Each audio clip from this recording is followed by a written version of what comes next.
You are now listening to Talk Your Jits podcast.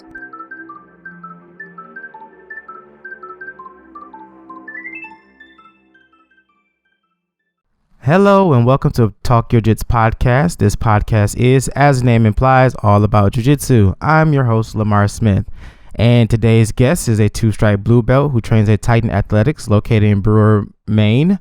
Ladies and gentlemen, Darren Moose Ripley.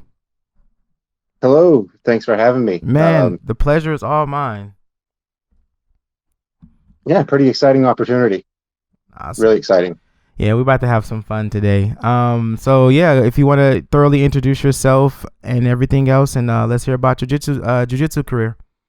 Yeah, so as you said, my name's Darren Moose Ripley. Moose is a nickname that I got in the Army many years ago, and it stuck. I tend to enjoy the nickname. I like the nickname. It's pretty fun sometimes. But a lot of my teammates and my instructors, they all call me Moose. They all know me by Moose. So yeah, my jiu-jitsu journey started 4 years ago, 2018. I was working at a local gym here in the Bangor Brewer area. I'm in Bangor, Maine area. Brewer is just the city next to Bangor. So I started training at Young's MMA here in Bangor, just doing the jiu-jitsu. I was working part-time on the desk in the gym, and I would see everybody come in and they would go and do their training, whether it be kickboxing or the fight team or the gi jiu-jitsu. I just see people come in and I just watch them. And I really missed being on the mats. You know, I would see them and I was just like, you know what? I need to just start training instead of worrying about losing the weight first and whatever. I should just get back on the mat, because I wrestled back in high school. Mm-hmm. And I continued to wrestle after high school, doing open tournaments. I've coached over the years and competed, and still kind of kept with it in some way, even though wasn't competing in wrestling anymore.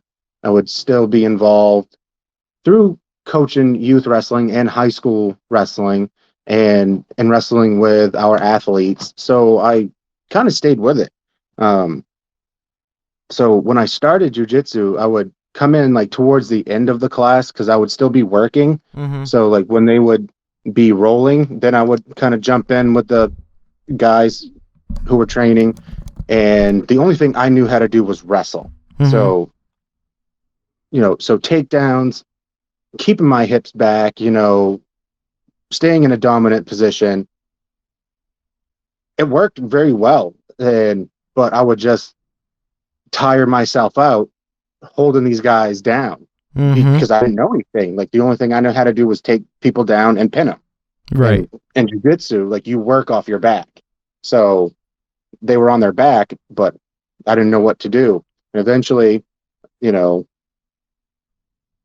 once I, kept going with it and everything, I had to really learn to be okay with not being in control all the time.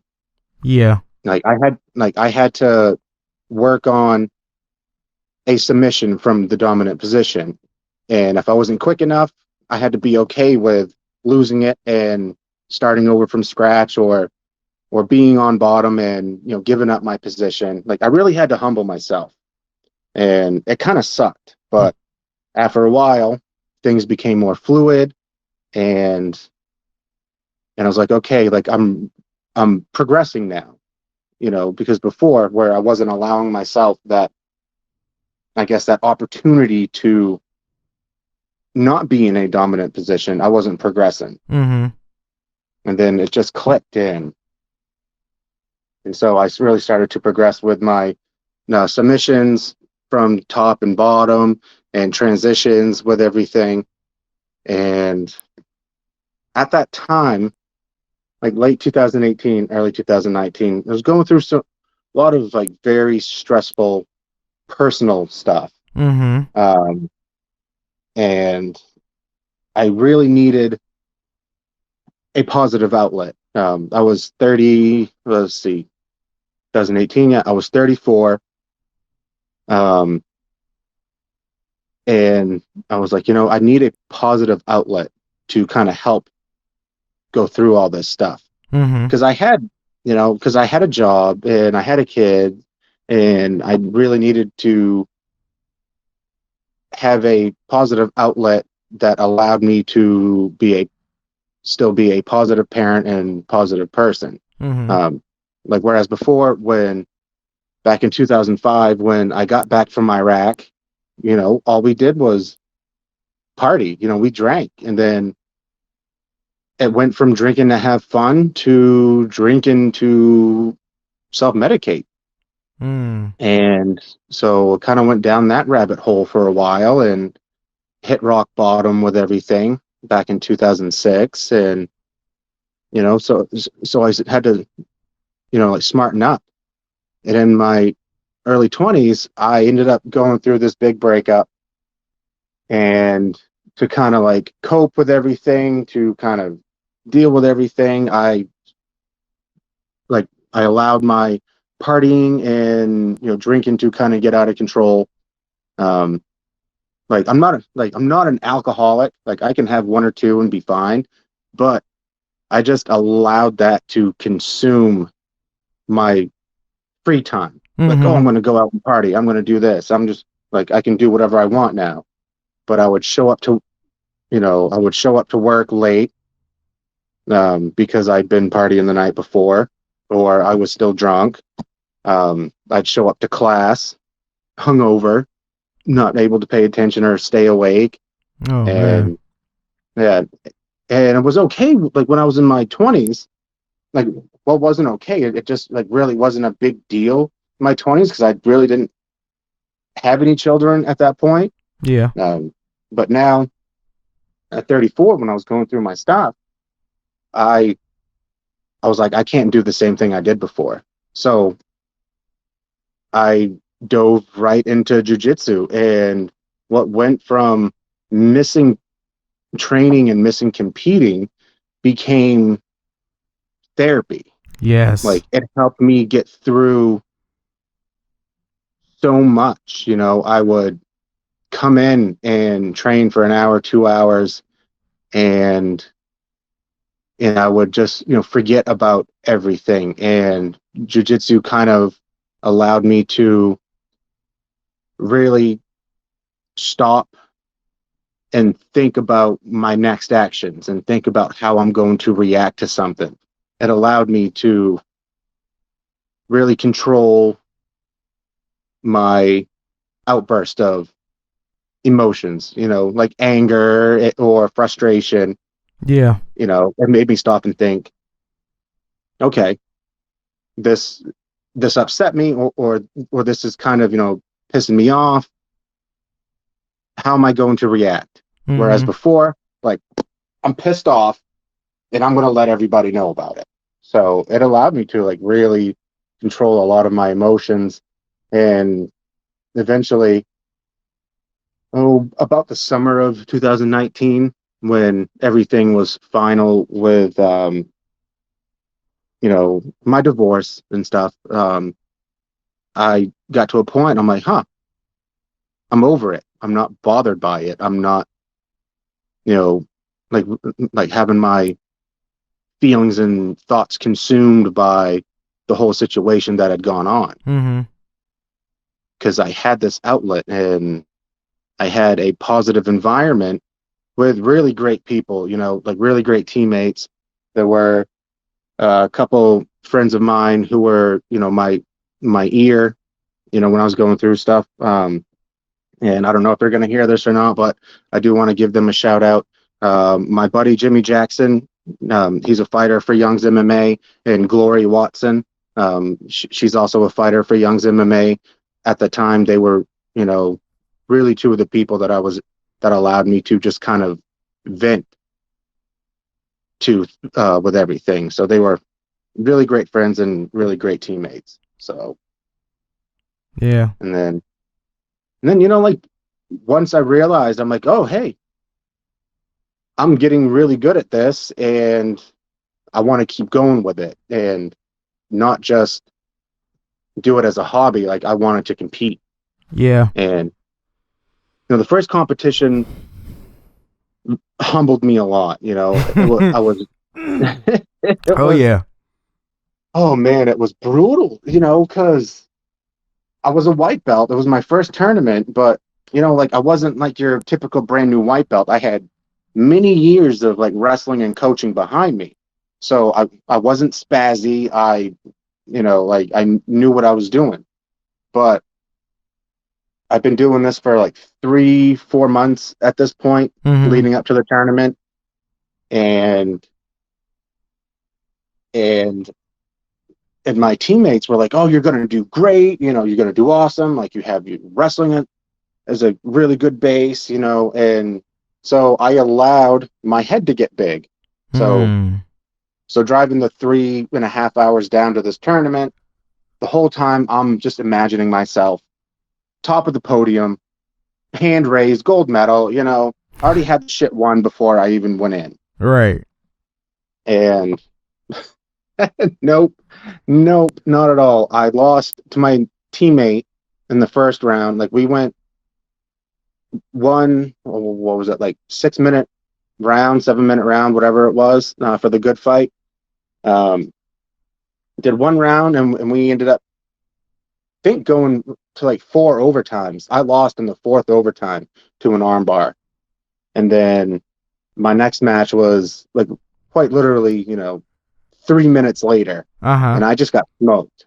And that was like February of 19. So like I was still going through a lot of personal shit in Mm-hmm. my head, and I wasn't mentally prepared for everything. And yeah, so I didn't even place. Like I actually withdrew from the tournament. That's the only time I've ever withdrew or quit anything. Uh-huh. I was just like, there's no point in doing this because I'm not mentally there for anything. And so so I withdrew. And then the next couple tournaments I did well. I got third place in the gi division, and then I got first place in the no gi. Um, I got second place in the main skirmish in 2019. Um, and then COVID hit, which sucked, because that took away a lot of training time and a lot of that camaraderie. Like we didn't have that outlet. Yeah. Oh yeah. And then, but we found a way to continue training. Me and some friends, we would go to the track over by one of the schools in the football field. We would do cardio workouts. We would do some like met work, like striking and stuff. Mm-hmm. We go to a friend's house that had mats downstairs. We do some rolling and some drills down there. Um, there was a garage that we had mats set up in where we would go and do training and stuff. So we kind of continued training through the pandemic, but it took a couple months to get into everything. Right. And then I did some more tournaments. I got 2 gold in gi and no gi in 2021, which was like 3 months after everything. Well, like 3 or 4 months after everything had just opened all back up, Mm-hmm. and I tore my bicep tendon Ooh. in 2020, and I had surgery December of 2020, and I was recovering, doing all that, physical therapy stuff on my own and everything. And as soon as my surgeon cleared me to start training again, but lightly, that was the end of March. And I was like, okay, there's a tournament coming up in June. Like I need to get my ass in gear. And and I was training and like three and a half months after being cleared for, to train and everything again, I brought home 2 gold medals. Nice. So yeah, Nice. I was happy with it picking shit, man. It was fun. That's dope. That's very, very dope. Yeah, man, just going back and you're talking about how competition is like lit that, competing has lit that fire under you. And I mentioned this like numerous times at this point. But I did my first tournament as a purple belt back in last year. And I didn't go in like big headed thinking I'm just gonna like just go and dominate, but at the same time I was kind of like, I'm going to give it my best and do whatever I can, whatever the outcome is it is what it is. Yeah. And yeah, I got mopped. I got mopped like that because it was only one match. And man, it's like ever since then I was so itching to do another tournament. So I was like, okay, I'm gonna get in better shape because I didn't want to compete at super heavy again. I'm gonna, I just kept telling myself, hey, I'm gonna try to make sure I train and blah blah blah blah. But then this year I got closer to purple belt, and I was like, yeah, I need to kick it up a little bit more because my brown belt test is coming up, so I gotta bust my ass for that. And I don't know if it was either between just me becoming like further in my jiu-jitsu journey or like this, like the outcome of this tournament, man. But I've been on a freaking rampage. That's good.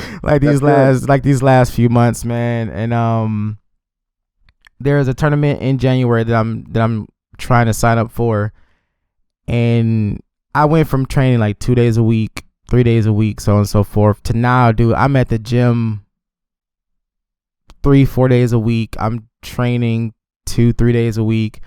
I work out like every waking chance I get. I'm working out.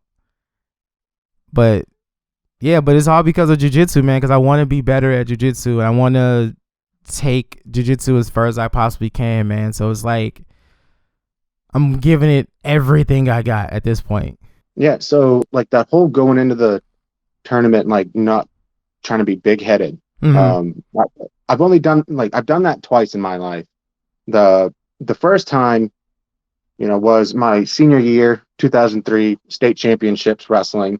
In Maine, there was for like regionals, there's Eastern Maine, and then there's Western Maine, and then in the state championships they all go head to head.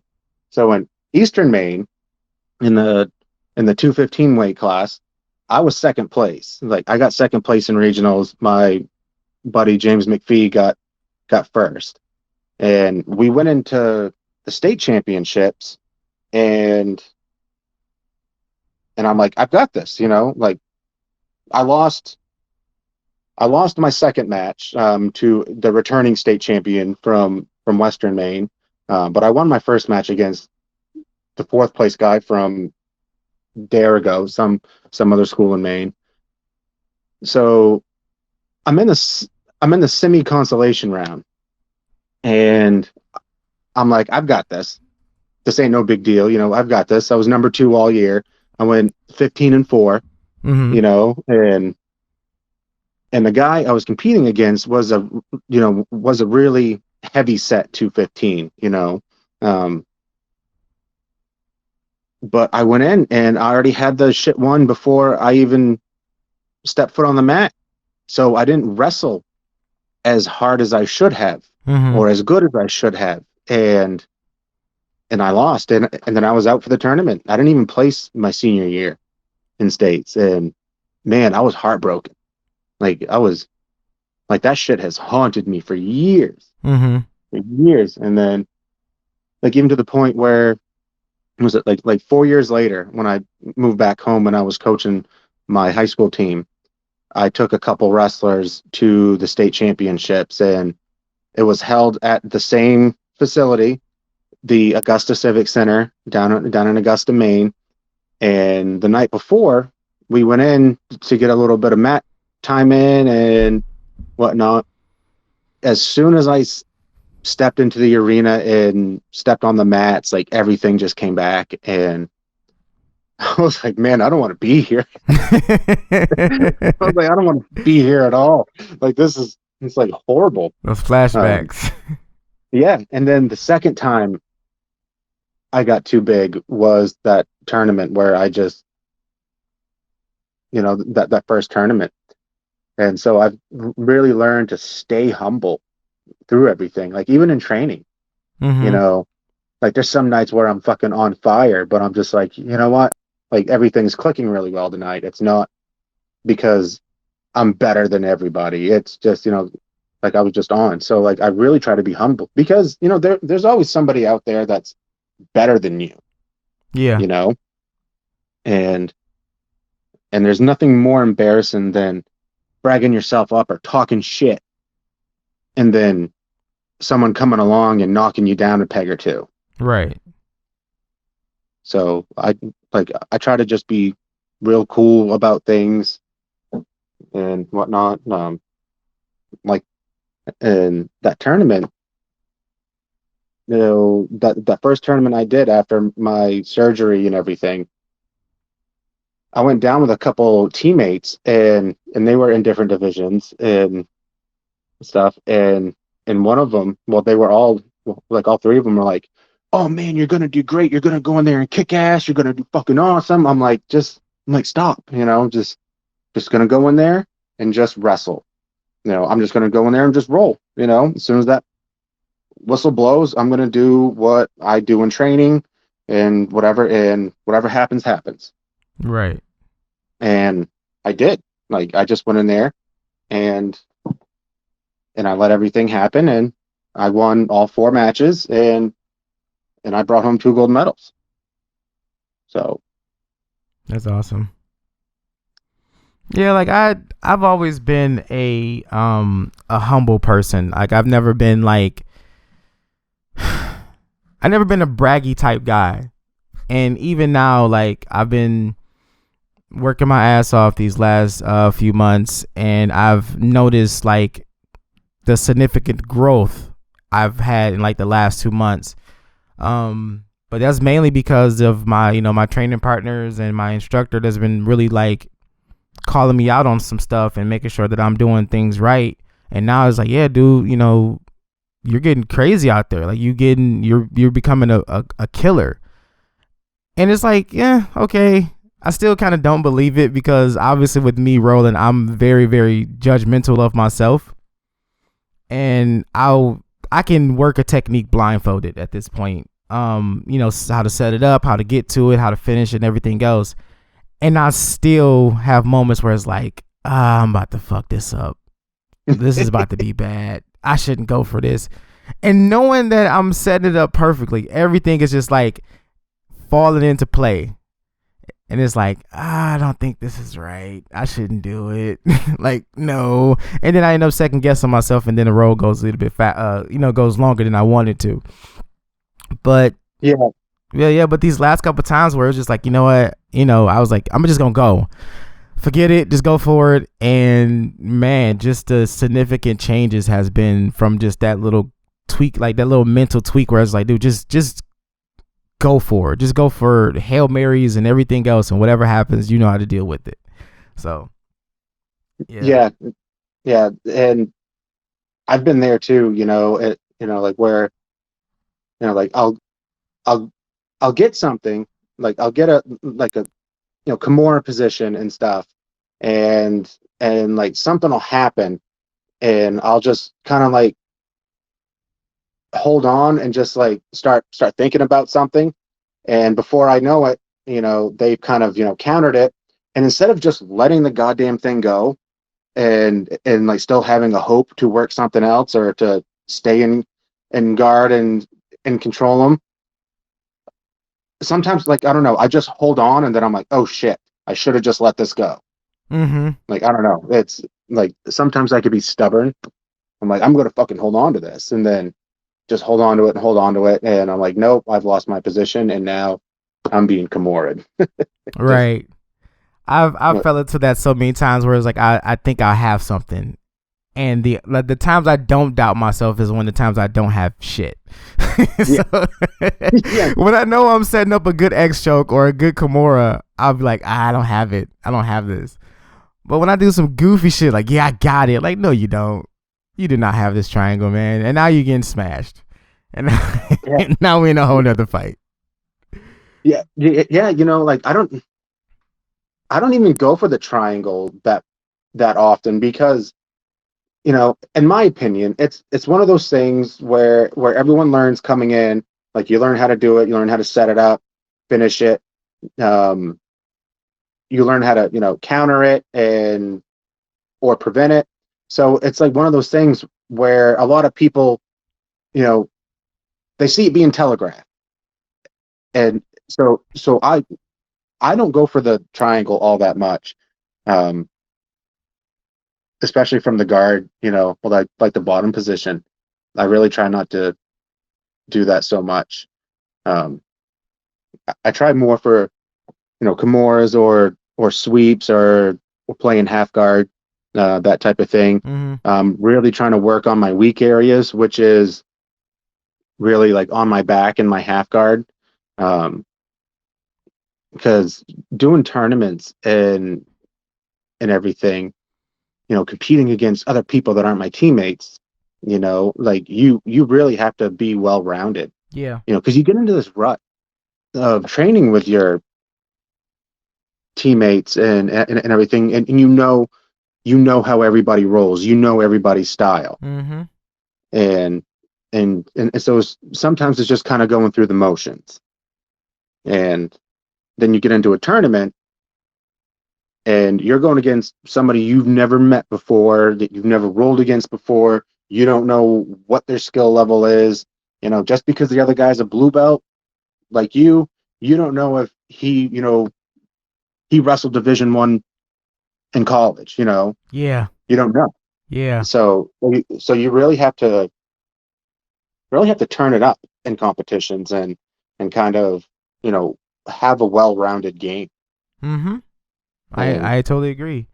And at our school, we are we are Smash Jiu Jitsu school. So one of our things was like, yeah, we don't shoot for triangles at my school because the main thing that we learned was how to shut it down. yeah, If you're late, if you're early, if whatever in between, we know how to shut it down. yeah, And yeah, for the longest time, I would be so scared to set up a triangle because I'm like, yeah, especially if they're like a blue or purple belt, or not our purple belts, not like our purple belts that we have. I think, how many purple? I think we got one purple belt. He's a wrestler, big, strong guy. Never in my life will I triangle this guy.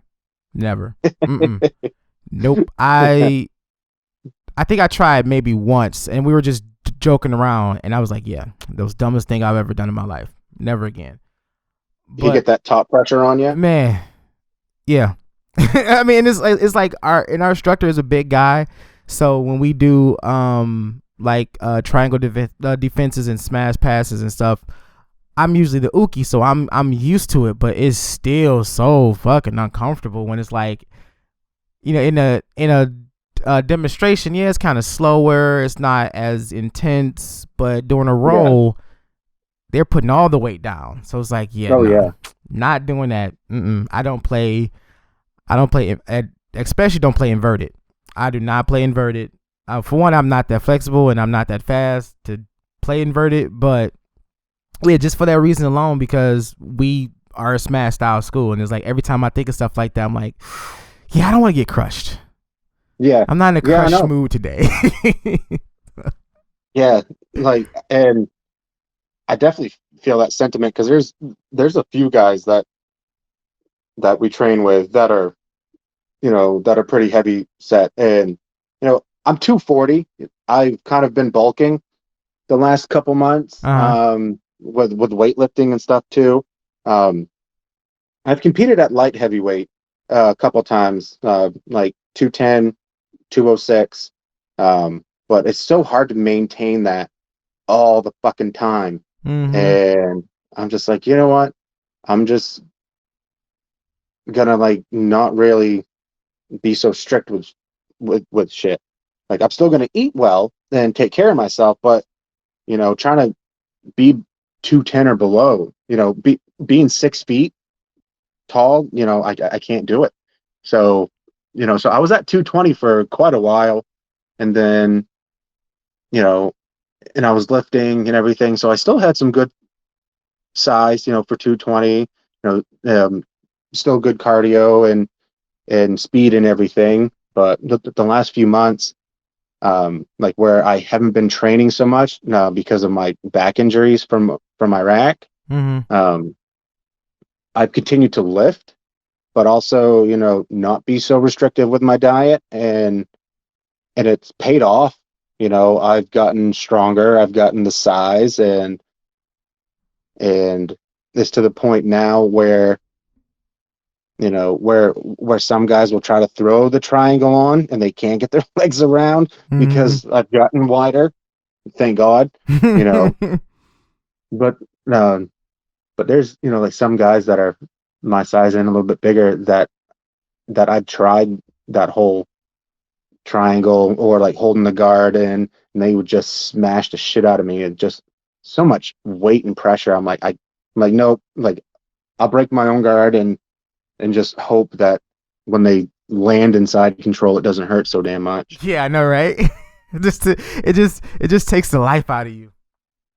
Yeah, and like I'm a big guy too, but when another bigger guy does it, it's fucking brutal.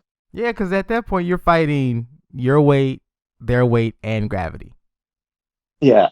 So it just sucks, man. It sucks to no bitter end. And it's like there's nothing you can do about it but just accept it and just either you're going to sit there and get smashed or you're gonna pass your guard. Yeah.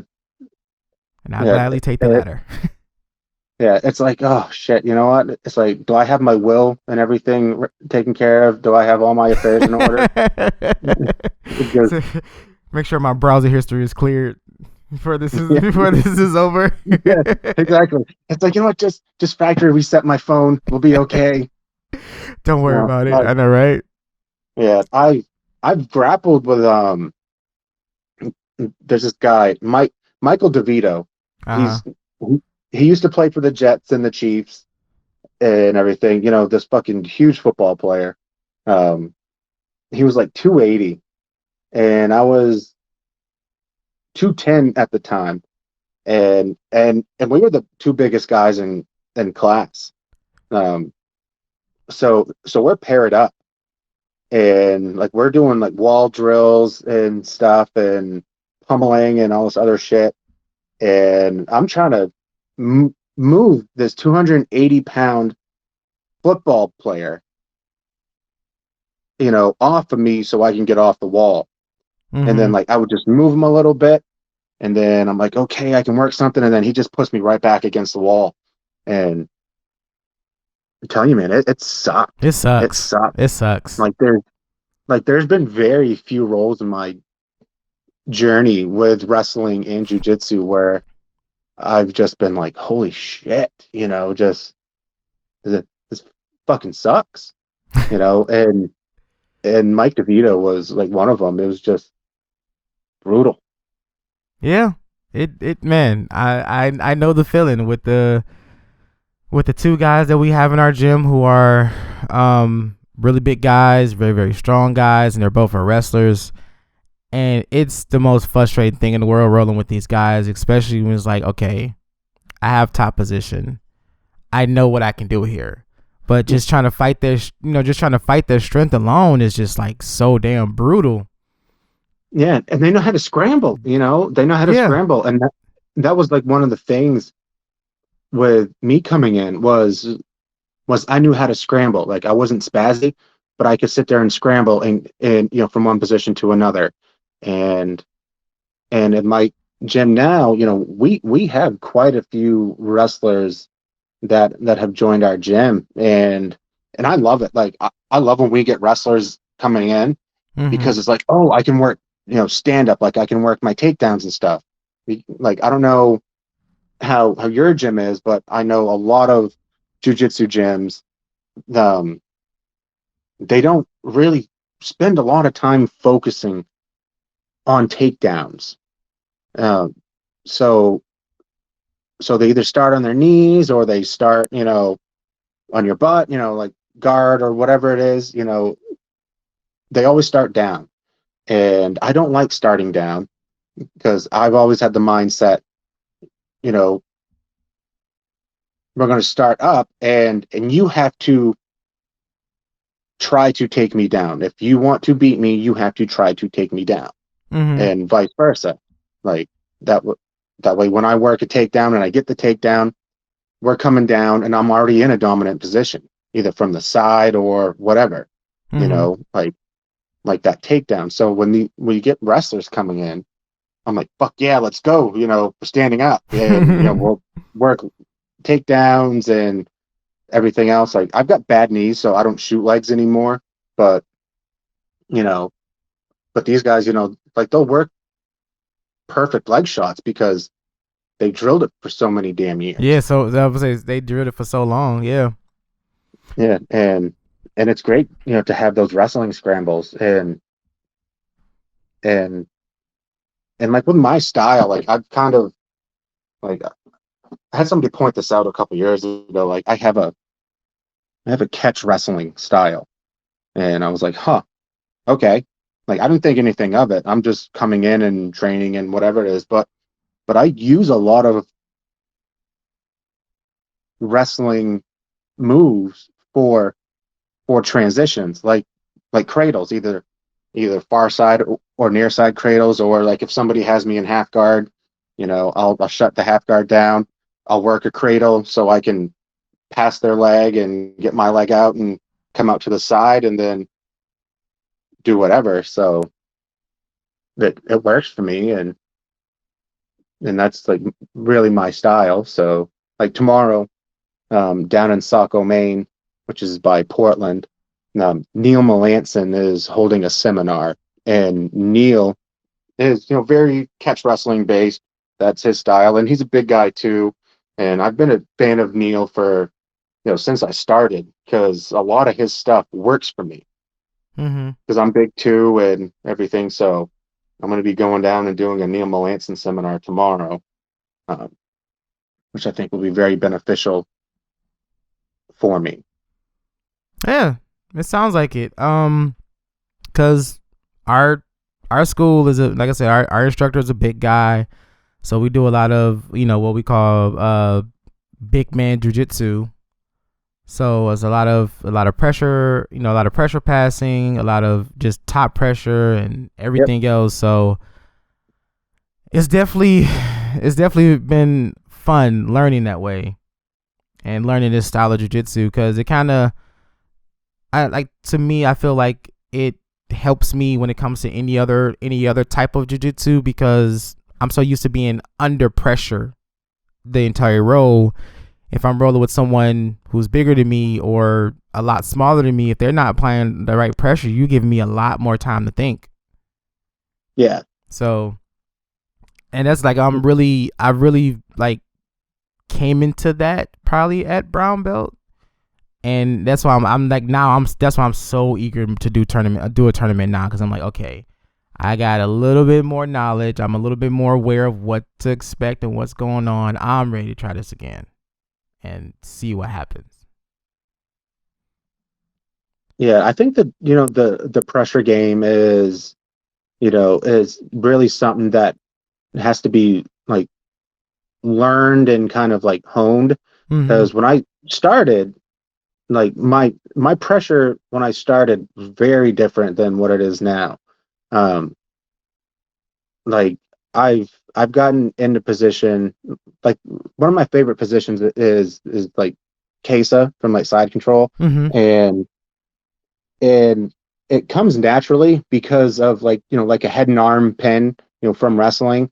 So like I'll work the scarf hold, and I'll work submissions from there and whatnot, and I've finally got my pressure to the point where I learned it's not the pressure on top of their chest, it's pushing in the side of their rib, so it's pushing on their lungs. Yep. And I'll just hold somebody there and just kind of like let them squirm and everything, and then just kind of, you know, put a little bit more pressure here and there, listen to their breathing, and kind of, you know, like I'll mess with their arms to try to, you know, like bait them into whatever it is to make them think that I'm going for an arm bar or an Americana or something. But I'm just, the whole time that they're moving their arms, I'm slowly giving them more and more pressure. And then they finally, you know, they finally can't handle it and they tap. But there's a lot of bigger guys that aren't able to get that pressure. I've noticed, and I've noticed some of the lighter guys, like, you know, the guys that are under 200 stuff, their pressure is just ungodly. It's like, how the hell, like you're 180 pounds. How do you have this much pressure? It's just fucking brutal. Yeah, it's basically, it's not, you know, excuse me, it's not how much pressure is where you put it. Yeah. Because you can simply be, you can be the smallest guy in the room, but man, if you know how to apply pressure to that floating rib, or, and, you know, in that spot that separates your shoulder to your arm, like any type of, like, put the right pressure in the right spot, man. Yeah, it doesn't, you don't have to be the biggest guy to do that. And it sucks. And it sucks so bad. Yeah, no. Like it used to irk me, like when I would get tapped or beat by somebody that was lighter than me or smaller than me, and, you know, but I realized, I'm like, you know, like jiu-jitsu is like one of those things where, you know, where anybody can, you know, be dominant or submit anybody. Like, it didn't matter their size. Like, there's smaller guys in class that I'm like, fuck, you know, it's gonna suck, you know, trying to do this because they're faster, and, you know, and like by the time I get into the position I want, they're already 2 steps ahead of me, and then they're on my back. I'm like, how the hell this happened, you know? And then I'm being choked out by a 130-pound guy because he was a lot quicker than me. Not a good feeling. So. Yeah, man, I know that all too well, because we got small guys at our gym, we got big guys at our gym, and we all learning the same jiu-jitsu. So when it comes to that pressure passing and that pressure, it's like, oh my God, why are we teaching you guys this? But we love it. We love it. Love it, love it, love it, love it. Yeah. So how do you prepare yourself? How do you prepare for competitions? Honestly, this is something completely new to me, because I've only literally done one tournament. So now with this new one coming up, I've been just training a whole lot more, and just pushing myself when it comes to going to the gym,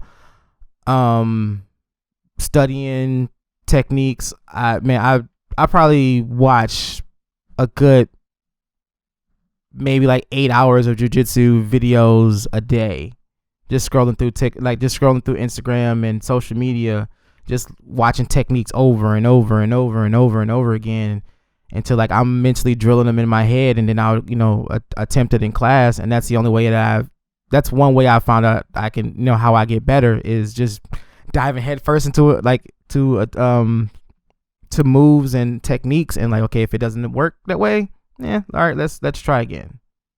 Yeah. But, you know, just breaking stuff down just a little bit more thoroughly for myself. But yeah, I'm really excited to see how this plays out next month, and see how far I make it in this tournament. But regardless of what I'm gonna do, I do plan on doing at least about 4 tournaments this year, at the minimum. So yeah, I'm Yeah, like excited to see how this goes. I was hoping to do more, but my back injury, kind of like put me out from doing a couple, Mm-hmm. and I was, kind of pissed. But you know, I have,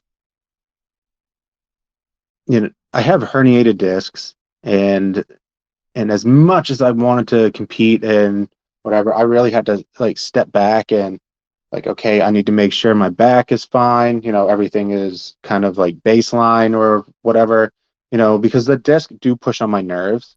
Mm-hmm. And so I've kind of, I've developed arthritis in my lower back. I've also have a couple toes on my right foot that have gone numb because of the disc pushing on the nerves. So I do what I can with training and everything, this and weightlifting. Um, so I'm just trying to be careful right now and kind of take it easy and not go so hard during my rolls.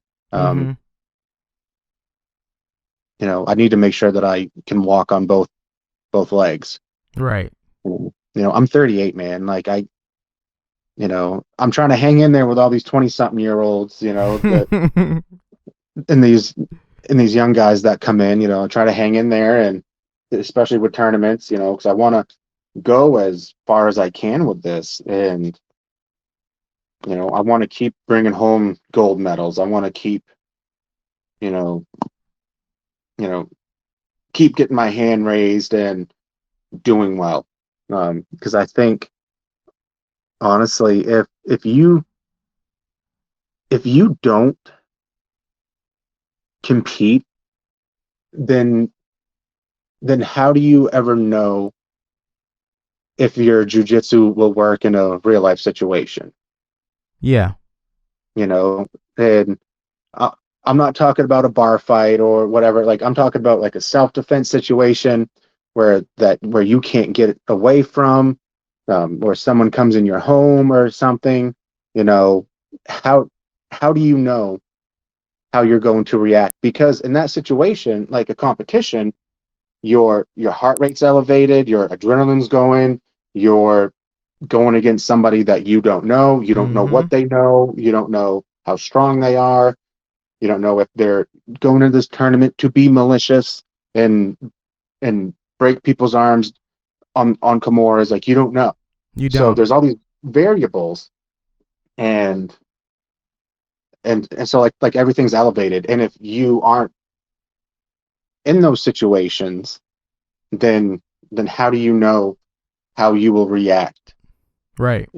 It's and coming from the military. Like I was in the army. I was military police. Um, you know, I've done a tour in Iraq from 2004 to 2005. Um, you know, we I was a gunner, and I've been in firefights and stuff, and that's where your training comes in. Like you train like you fight. Mm-hmm. If you train lazy, if you train half-assed, then when time comes, you're going to fight lazy. You're going to fight half-assed. Um, and I tell people this, like I kind of use this as an example.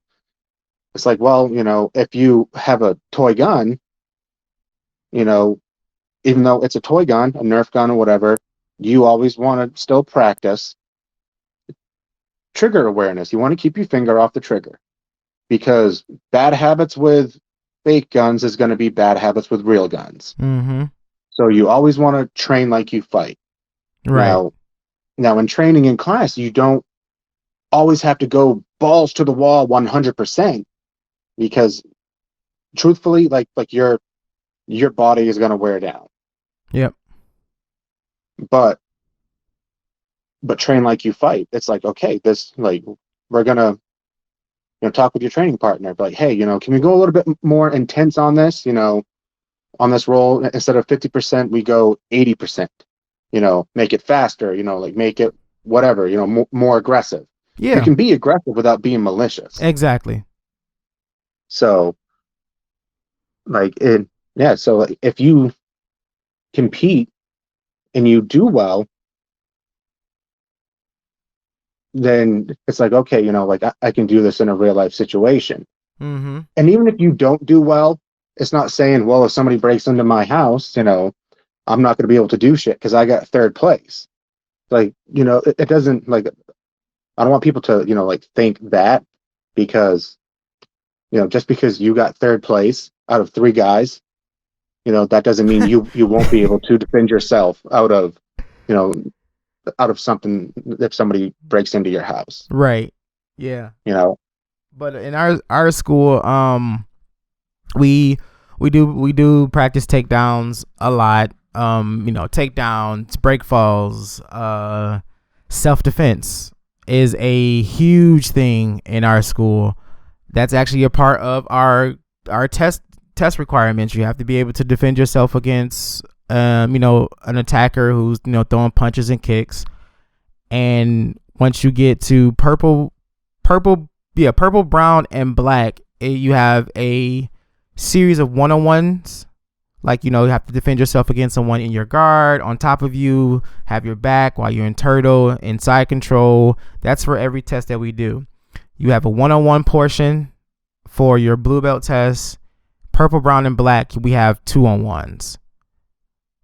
And they have punches and kicks. You can you can throw strikes, but it's mainly focused on using your jiu-jitsu. Yeah. And it's a brutal test. It definitely pushes you to the end, man. But it definitely does help to know self-defense and be able to apply it outside of just half-assing it on the mats, as you was just as we were just talking about. Because we train how we supposed to fight. Like, if we can't do this while someone's punching me in the face with boxing gloves on in the gym, we can't do this outside. Yeah, exactly. It's, and in my gym, so we used to be a Gracie Baja gym, but they went away with that affiliation probably like 5 or 6 years ago. Mm-hmm. So now it's Titan Athletics. It used to be Team Irish. Marcus Davis, the UFC fighter, that was his old gym. And then my instructor, Eduardo Benjamin, and one of the fighters for Team Irish, Jeremy Tyler, they ended up co-buying the gym and rebranding it as Titan Athletics. So it's a mixed martial arts gym as well.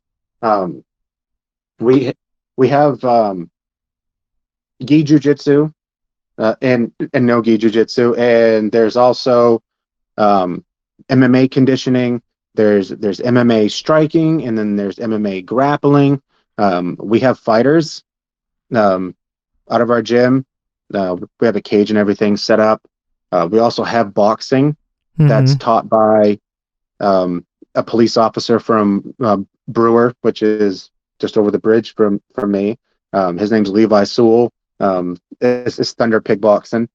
So there's boxing, just like straight up boxing class for adults and kids. So our gym is pretty well rounded with a lot of stuff. And coming into the MMA striking and grappling classes, like you're doing your striking and your jiu-jitsu. It's so that's given people that that, I guess, that realistic factor. Yeah, that's cool though. That's cool. That because we only have jiu-jitsu, but we have a kickboxing class on like Mondays and Wednesdays. We have kickboxing in our classes, and I've been so eager to cross train. But I'm like, I gotta listen to my body, man, because I do so much right now. But I'm always itching to train. I will always want to do better and get better, and I'm just trying to do it like by any means possible. But yeah, it is very important to listen to your body, because you only get one, and as bad as you want to get up, like, yeah, man, I just want to go train for like 6 hours. Yeah, your body gonna be like, nah, fam. We gonna do this. Oh We yeah, gonna do this 1.5, and then you gonna sit your ass down. oh yeah, I definitely feel that. Like some days I'm like, oh yeah, I'm doing good, feeling great, and then the next morning I'm like, oh, yep, I'm 38.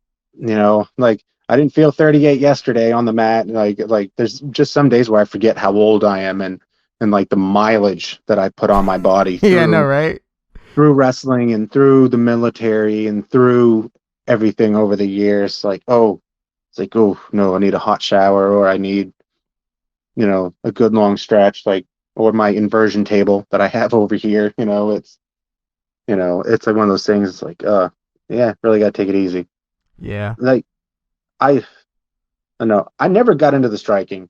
I did kickboxing class for quite a while. Like I could do the drills and do the bag work and whatever, but sparring, like I don't know, man. It just didn't click with me. Like it didn't seem second nature, and I don't know why. Uh huh. Um, so like I would always end up with like this perpetual black eye on my right side, and because being a wrestler, like I'd want to kind of like square up and stay in front, kind of like work whatever, and then sometimes I'd like try to circle and like work around, but I would forget to keep my hands up, or I would forget to set stuff up with strikes, and I just keep getting hit. And so it just never clicked with me. So I'm just like, you know what? I'm just going to stick with doing jujitsu. I do the gi jujitsu, um, and I do no gi as well. And I'll jump in on the MMA grappling class that we have, because there's a lot of guys that do fight or want to fight, and I've even had one of the instructors allow me to show takedowns to the class and have those guys drill them, Mm-hmm. because there's one throw that I hit quite a bit.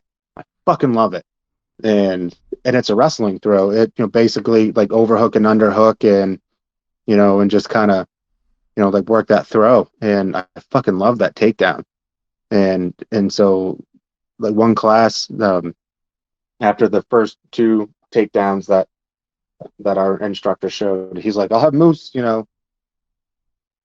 he's gonna show this next takedown. He's like, I've seen him hit this on like 95% of the guys in class, so he's the perfect one to show you.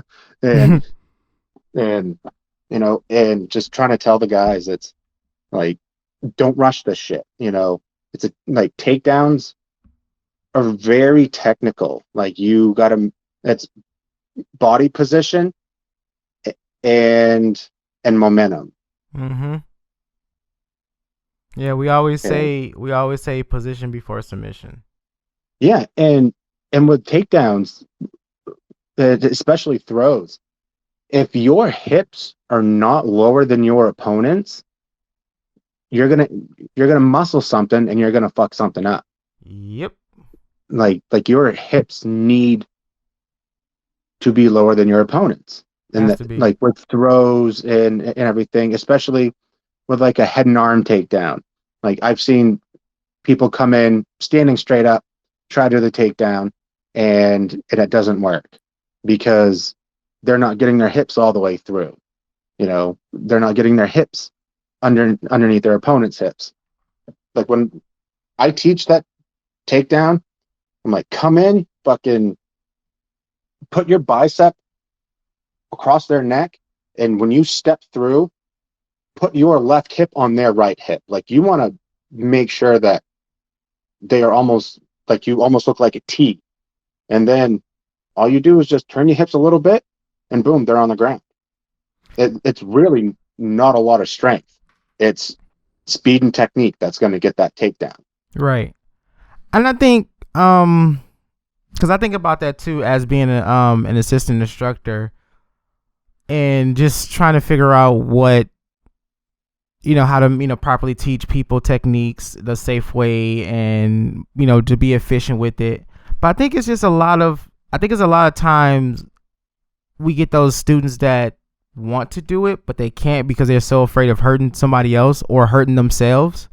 because they're not used to being slammed or used to, diving head first into a mat. Because technically that's what you're doing when you go for a head and arm, because your arms are up around their, one side of their neck, and their arm is up, and your arm is under that same arm. So you're not like you just not like you can just fall and just brace yourself. You gotta have to go and just let gravity do the work. Yeah, and I saw that too. Like there was a lot of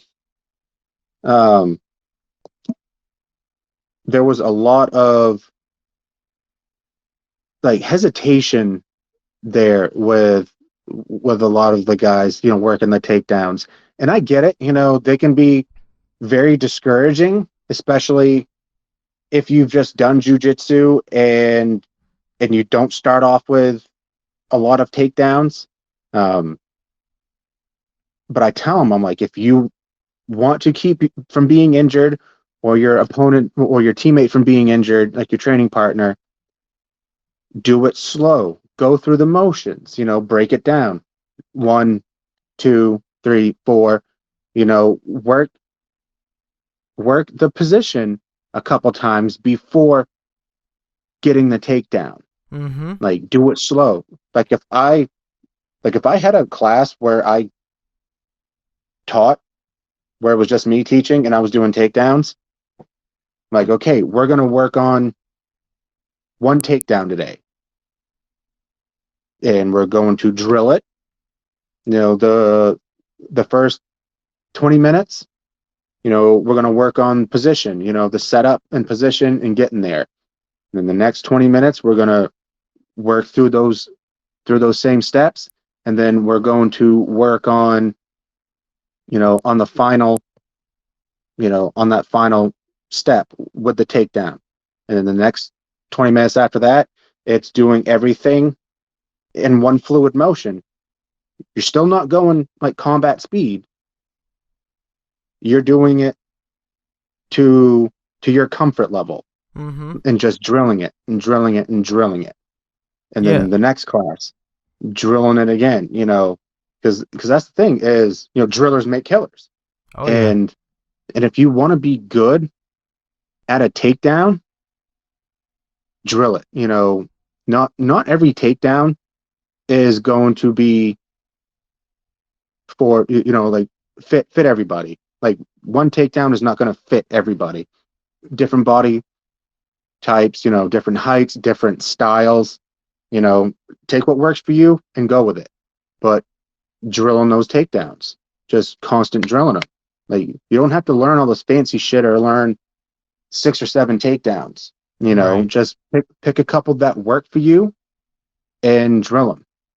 Like where I can't shoot legs anymore, I work a lot of, either throws or something upper body. And I do that because I know what works for me. And it's usually like really only like 3 or 4 takedowns that I do because I know that I can get it. And I make, and to be successful with those takedowns and with those throws, I make my opponent do half the work for me. Mm-hmm. If I want to throw him left, I'm going to bring him to the right. So he's going to counter because he's not going to want to go right. He's going to counter that and he's going to go back to the left where I want him to go. Yep. And so he's done half the work for me and I just do the other half. Like if I want to throw somebody behind me, I'll push him back. Then as soon as he pushes into me, that's when I step my hips through and I get my throw. And get the throw and get the takedown. Yeah. So, I mean, that's a real incredible mindset to have as a blue belt. Cause, I've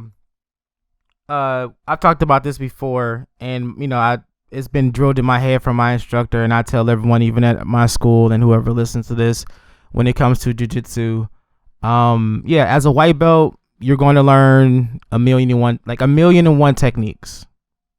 Every single variation of a choke, an arm lock, a wrist lock, a leg lock, a heel hook, a choke, and everything else, you're going to try to learn it. Because you want to be that person who has like every single tool imaginable in their toolbox. By the time you get to blue, you're still surviving, but this is going to be your more brutal level, because it's like you're a step above white belt. You're going to be this is the first taste of having a target on your back, because everyone wants to tap a upper belt. Yeah. And Yeah. all these moves that you think you're going to use, you're going to start cutting that list down. Like, you're going to start shaving that list down. White belt, you're going to have like 1,000 moves. Blue belt, you're probably going to have like 800. At purple belt, you're probably going to have like 70. Brown, you're just going to have like a good 10. By brown or black belt, you're going to have a good solid 20 moves that you're going to just refine the fuck out of, and it's going to be so dangerous. Yeah. And like when I roll with my instructors, I'm like, I know what they're gonna fucking do, but I still get caught in shit, the same thing every time. I'm like, I was in this position last week. Like, how did I end up in this position again? Like, I'm pretty sure that I knew the counter, I just get hit with the same thing all the time. And I know it's coming, but it's and but like when we got this new batch of blue belts this past summer, it was like, oh, okay, definitely, definitely gonna go a little bit harder with some of them because they weren't white belts anymore. Mm-hmm. And it was like, okay, they got their blue, now the rounds are going to be more intense. And so, like, it wasn't like a hazing type of thing, but it was like, okay, like if our instructors think that you're blue belt level, then you're kind of ready for that next step with intensity and with, a little bit more aggression, I guess, and not so much, like while you're rolling with them, like you're trying to help them out and give them advice. Right. It's like, whew, it's on. Let's go. Say it's go time, baby. But yeah, man, if there's anything else you want to add, I definitely want you to shout out your school, and if you have any tournaments coming up in the next few months, man, the floor is, still yours.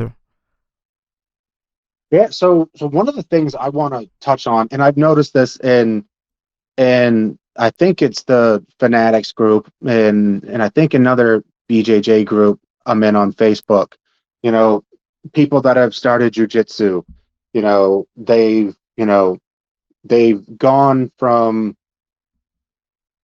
not being in the greatest of situations in their life and doing Jiu Jitsu, and then now they're doing better. Like there's been people that have posted like, hey, I've been doing jiu-jitsu for a year, I've lost 80 pounds, or I've changed into a healthier lifestyle, or I've been clean for the last 12 months. Jiu-jitsu has really helped me out through a lot of stuff. Like, I think that's great, and that's one of the reasons why I kind of, like, still continue with jiu-jitsu, is not because I'm good at it, but because of the mental health benefits of it. Like I talked about, Iraq and the military. But I was wounded twice over there on two separate occasions from a roadside bomb. Oh, wow.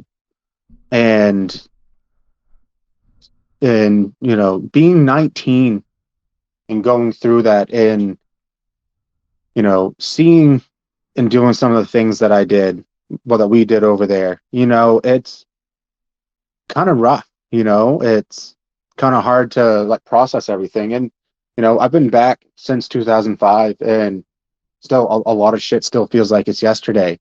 And there's still the dreams and the nightmares, and I guess that anxiety sometimes of like you hear something that you don't normally hear outside or in your place, and you automatically go to that place like where your adrenaline's going, and you're like, what the fuck's going on? But it's really helped with the depression and the PTSD. Mm-hmm. It's definitely helped to, to have this outlet and just kind of be around people. And a lot of the guys I train with too are, there's quite a few veterans that train with us as well that have been through the same thing. And, just having that camaraderie there with everybody, like you're there for a purpose. Doesn't matter like what backgrounds you're in, Mm-hmm. like you're there for a purpose. And so like you have this support, and it's been really great for my mental health. And I know that it has been for a lot of other people too, like it's one of those things where a lot of people don't talk about it, but it's, it definitely has a benefit. And like where, like my job now, like I work with Native American veterans in Maine. So there's 5 different tribal territories in Maine. There's Micmac or Mi'kmaq is the actual name. Micmac is the anglicized name. There's Maliseet. There's 2 Passamaquoddy reservations. And then there's the Penobscot Reservation, which is about 15 minutes away from Bangor. Mm-hmm. Now, I grew up on the Passamaquoddy Reservation in Princeton, Maine, so I'm part Native American. So coming back and in this job, working with Native American veterans, a lot of these places know me because I'm from the same place, and I grew up there, and they know who I am, and they can relate because we've been through a lot of the same thing. Mm-hmm. And so like where what I'm doing for my job is it's very mental health, suicide prevention focused. Mm-hmm. Because if you look at a lot of studies with veterans or whatever, Native Americans are very underrepresented with mental health stats and with veteran stats. So we're trying to, combat mental health problems and suicide amongst the Native American population Mm-hmm. of veterans. And one of the things that I've done in my research, because a lot of like what we do is based on like evidence-based practices, stuff that's been studied and researched and peer reviewed and published. And one of the things I came across was the effects of Brazilian Jiu Jitsu on service members with post-traumatic stress disorder.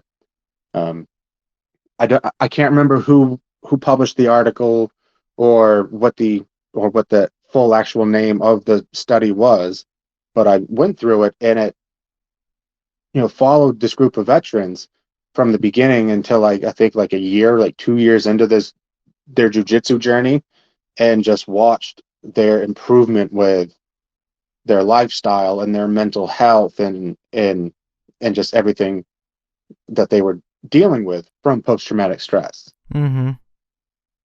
And I would love to, incorporate that somehow into my program. But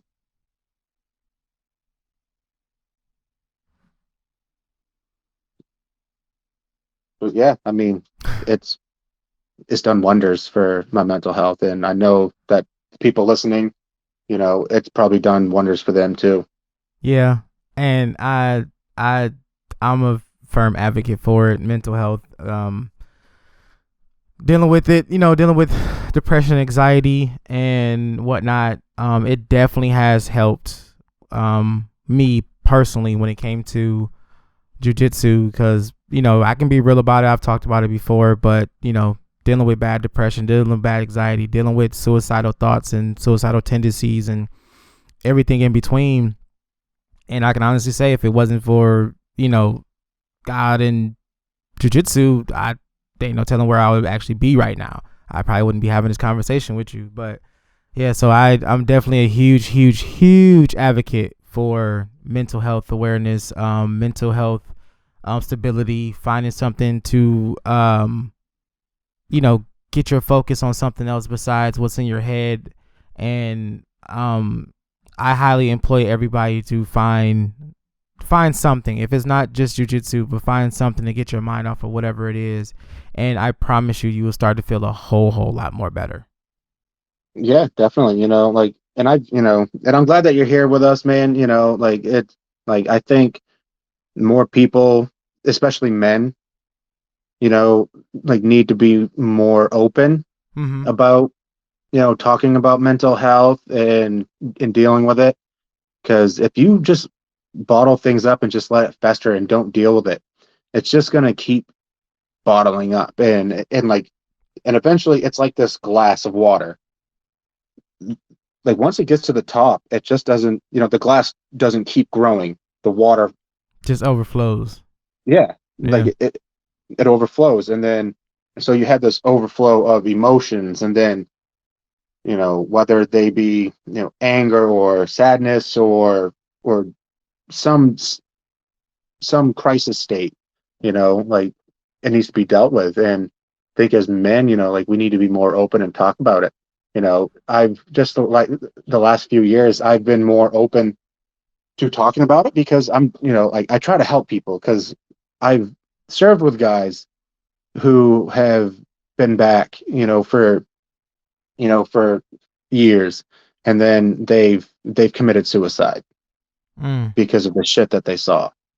And it sucks. It sucks fucking losing these guys because these guys were awesome people, and whether it's the failure of the system or whatever it is, it shouldn't have happened.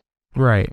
And I've been there too. There was one time where I was going through all that shit back in 2018.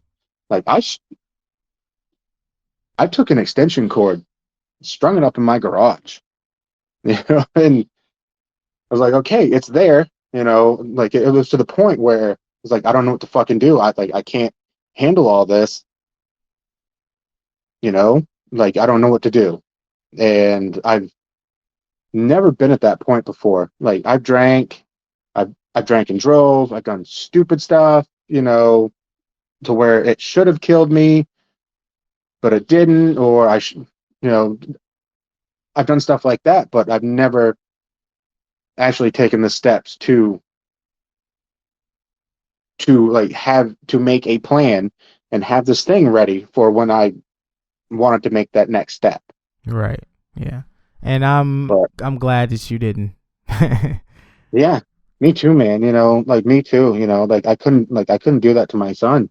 I didn't want him to think that one, I'm a quitter, and that I didn't love him, and and that I didn't love him enough to stay for him. Right. But we're gonna definitely talk a little bit more. We gotta wrap the show up, so because we'll probably be doing this for like another hour or so. But Oh yeah, we'll no definitely problem. continue to talk after this. But yeah. But yeah. So I once again want to thank you for coming on to the show. But yeah, that's the end of today's episode. I would like to thank my guest Darren for coming and sharing his wonderful knowledge and experiences with us. I hope you guys take something from this. Please go and follow our Facebook and Instagram page to stay up to date on all future episodes. This has been Talk Your Jits podcast. Keep rolling, keep grinding, and remember, long live Jiu Jitsu. Have a great day.